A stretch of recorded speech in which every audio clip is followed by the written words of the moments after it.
जय हिंद दोस्तों। मैं आपका फौजी कवि आज हाजिर हुआ हूँ आपके समक्ष अपनी एक कहानी लेकर। कहानी का शीर्षक है काला जादू। मेरा नाम अभिषेक है। यह बात उन दिनों की है जब मेरी उम्र महज 12 वर्ष थी। मेरे पिताजी भारतीय सेना में सर्विस किया करते थे। भारतीय सेना के काम से उन्हें हर 2-3 साल बाद एलओसी पर जाना पड़ता था और वो वहाँ पर 2-2.5 साल तक रहा करते थे। जब वो एलओसी पर रहते थे तो हम अपने आवास में अकेले ही रहा करते थे, मैं, मेरी माताजी और मेरी दीदी। एक बार जब सेना के काम से उन्हें एलओसी पर जाना पड़ा तो हम सरकारी आवास में अकेले रहते थे।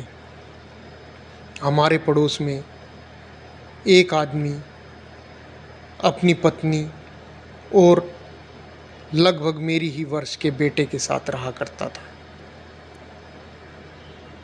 वह लड़का अक्सर बीमार रहा करता था, बहुत दुबला पतला हो गया था और काफ़ी बीमार नज़र आता था। मेरी माताजी कई बार जाकर उसकी माताजी से पूछती थी कि आपके बेटे को क्या हुआ, तो वे कुछ नहीं बताते थे और बस यूं ही उदास रहते थे। एक दिन जब मैं अपने घर की छत पर अकेला खेल रहा था तो मैंने देखा वहाँ पर लाल रंग के कपड़े में कुछ बंधा हुआ पड़ा है। मैंने उस कपड़े को उठाकर देखा, उसके अंदर थोड़े से चावल, हल्दी, राख, नींबू और भी कई सामग्री थी और साथ ही एक 10 रुपये का नोट भी था। मैंने 10 रुपये का नोट निकाला और वो लाल कपड़ा उठाकर नीचे फेंक दिया। उस 10 रुपये से मैंने दुकान से कुछ खाने पीने की चीज़ लेकर खा ली और मैं घर वापस आया। जब मैं घर में आया तो मैं खुद को थोड़ा सा बीमार महसूस कर रहा था। मैं चुपचाप आकर लेट गया। रात को जब मैं बाथरूम जाने के लिए उठा तो मैंने देखा गैलरी में बाहर मेरी दीदी कुर्सी पर बैठी हुई है। मैंने देखा गैलरी में दीदी बैठी हुई है और बेड में मेरे और माताजी के साथ भी वो सो रही है। मैं हैरान हो गया। मैंने जब अपने बेड पे देखा तो मेरी दीदी वहाँ भी सो रही थी। फिर मैंने वापस गैलरी में जाके देखा तो वहाँ दीदी नहीं थी।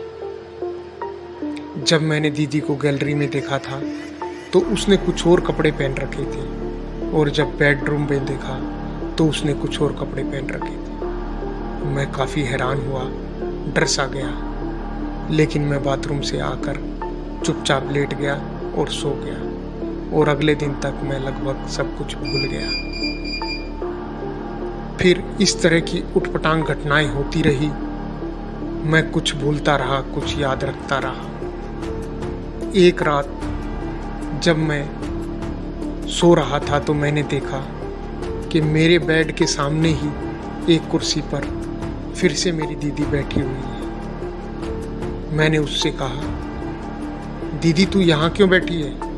सो जाना, कितनी रात हो गई। ये कहते ही वो उठी और आकर मेरे और माताजी के बीच में लेट गई। फिर उसके बाद से तो मैं बहुत ही ज़्यादा बीमार रहने लगा। मेरी हालत उस लड़के जैसी हो गई जो हमारे पड़ोस में रहता था। मेरी माता बहुत चिंतित हो गई। उन्होंने फ़ोन करके मेरे पिताजी को बताया। मेरे पिताजी तुरंत ही वहाँ से छुट्टी लेकर आ गए। उन्होंने आकर मेरी हालत देखी, मुझे अच्छे से अच्छे डॉक्टर के पास लेकर गए, लेकिन किसी भी दवाई का मेरे ऊपर कोई असर नहीं हुआ और ना ही कोई डॉक्टर ठीक से बता पाया कि मुझे क्या बीमारी थी। मेरे माता पिता बहुत उदास और दुखी रहने लगे। मेरी माताजी ने जाकर उस पड़ोस वाली औरत से पूछा कि हमारा बेटा भी आपके बेटे की तरह बीमार हो गया है, ये क्या हुआ है, क्या करना चाहिए? तो उसने कुछ नहीं कहा। उसने कहा डॉक्टर को दिखाओ, दवाई लो, हमारा बेटा तो अब ठीक हो गया है। तो हमने देखा उनका बेटा लगभग पूरी तरह से ठीक हो चुका था और जो हालत उसकी थी वो हालत अब मेरी हो गई थी। मेरे पिताजी इधर उधर भटकते रहते थे, देर रात तक बाहर रहते थे और फिर घर आते थे। वो दोनों बहुत दुखी रहने लगे। एक रात मेरे पिताजी काफ़ी देर में घर आए और घर आते ही उन्होंने मेरी माताजी से कहा कि अपना सामान वामान बांधने की तैयारी करो, हम यहाँ से कल ही निकल जाएंगे। कल हम यहाँ से जाकर अपने नेटिव प्लेस में रहना शुरू करेंगे। ये कहकर सुबह होते ही हम लोग अपना सामान वामान बांध कर वहाँ से जाने की तैयारी करने लगे। परंतु जैसे ही हम वहाँ से निकलने वाले थे, बहुत ज़ोर की बारिश हुई, बादल गरजने लगे। बारिश इतनी ज़्यादा हो गई कि हम घर से बाहर भी नहीं निकल पा रहे थे। बारिश इतनी तेज़ थी कि घर की छत भी टपकने लगी थी। परंतु मेरे पिताजी ने किसी की नहीं सुनी। मेरी दीदी बोलने लगी, नहीं पापा, हमें अभी नहीं जाना चाहिए, अभी हमें कुछ और दिन यहाँ रुकना चाहिए, मेरे एग्ज़ाम हो जाएंगे उसके बाद चलेंगे। लेकिन मेरे पिताजी ने कुछ नहीं सुना। मेरी माताजी ने भी कहा, आज तो बारिश बहुत हो रही है और 1-2 दिन बाद देख लेंगे, फिर चलेंगे। उनकी भी कोई बात पिताजी ने नहीं सुनी। बारिश में ही वो पूरा सामान लेकर हम सबको लेकर वहाँ से निकल गए। बारिश में भीगते हुए हम रेलवे स्टेशन पर पहुँचे और वहाँ से अपने घर की ओर रवाना हो गए। अपने घर आने के बाद पिताजी ने कुछ पूजा पाठ करवाई, हवन वगैरह किए और मैं बिल्कुल ठीक हो गया। कुछ ही दिनों में मेरी हालत बिल्कुल नॉर्मल हो गई, मैं जैसा था वैसा ही हो गया। मेरे माताजी पिताजी काफ़ी खुश थे और संतुष्ट थे। एक रात मैंने उन दोनों को बातें करते सुना। मेरे पिताजी माताजी को बता रहे थे कि हमारे बेटे पर काला जादू किया गया था। उन्होंने बताया वो एक हकीम के पास गए थे। उस हकीम ने उन्हें एक तांत्रिक के पास जाने के लिए कहा। जब वो तांत्रिक के पास गए तो तांत्रिक ने उनसे आंख बंद कर बैठने के लिए कहा। पिताजी ने जैसे ही आंखें बंद की तो उन्हें वो सब कुछ दिखाई दिया जो मेरे साथ हुआ था। उन्होंने सब कुछ मेरी माताजी को बताया कि हमारे घर में ये काला जादू करने की कोशिश की थी हमारे उन पड़ोसियों ने। अपने बेटे की बीमारी हमारे बेटे पर छोड़ने की कोशिश कर रहे थे, परंतु हमारे घर के चारों ओर हमारे पितृ द्वारा बांधा गया एक सुरक्षा कवच दिखाई दे रहा था, जिसे वो काला जादू तोड़ नहीं पा रहा था। वो आत्मा या प्रेत आत्मा जो भी थी उसके अंदर नहीं घुस पा रही थी। फिर उन्होंने जाकर फिर किसी तांत्रिक से पूछा तो उन्होंने बताया, इस सुरक्षा कवच को इस घर का ही कोई सदस्य तोड़ सकता है, उसके लिए तुम्हें वार करना पड़ेगा उस घर के सदस्य पर। तो वो वार किया गया था मुझ पर।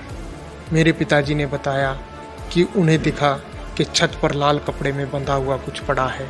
हमारे बेटे ने उसमें से 10 रुपये निकाल कर कुछ खाया और खाते ही वो सुरक्षा कवच तोड़कर घर के अंदर घुस गया। उसके बाद जब भी वो रात को सोता था तो उसके बेड के चारों ओर भी हमारे पितृ का एक सुरक्षा कवच बंधा हुआ था, जिसे वो तोड़कर अंदर नहीं आ पा रहा था। उसे तोड़ने के लिए उसने हमारी बेटी का रूप धारण करके वहाँ बैठा और उसके लिए बेड पर सोने वाले ही सदस्य का उसे आमंत्रित करना जरूरी था, तभी वो उस सुरक्षा कवच को तोड़कर बेड पर भी आ सकता था। जब वो बेटी का रूप धारण करके वहाँ बैठा तो हमारे बेटे ही ने ही उसे आकर बिस्तर पर लेटकर सोने के लिए कहा। तब से वो बिस्तर पर भी वास करने लगा और पूरी तरह से हमारे बेटे में समा गया था। इस तरह से वो हमारे बेटे को दिन पर दिन तोड़ता जा रहा था।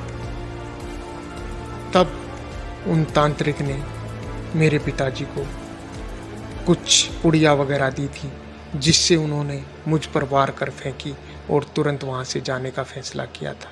यहाँ पर आने के बाद उन्होंने अपने पितृ की दोबारा पूजा पाठ करवाई थी, जिससे कि मैं अब बिल्कुल ठीक हूँ और हमारा बेटा बिल्कुल ठीक हो गया। ये कहते मैंने अपने माताजी और पिताजी को सुना।